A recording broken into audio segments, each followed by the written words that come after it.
ओ भरावा ओ बेबी को ऐसी पूछती होंदे आसी ना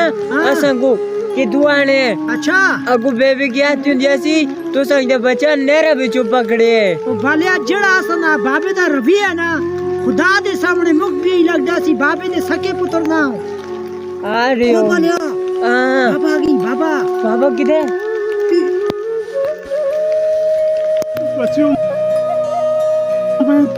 कदे सोचा भी नहीं हो कदे तुसी इतना रुझे बाहर कहां चो और तुसी अंदर भी जाके बैठते ऐसे हो और मैं तो सपिया था मैं कुछ तो दुश्मन से ना था मेरी सारी रानी चूड़ी माल दौलत और मेरी सब कुछ तुसी हो यार बाबा जी खुदा वास्ते कर गया सबको अपना राख के नो असी मर गया सने ओ बच्चा ओ मैं तो सबको माफ कीता माफ कीता उनको माफ करियो उमर को मुझे आती हो ये तो सुना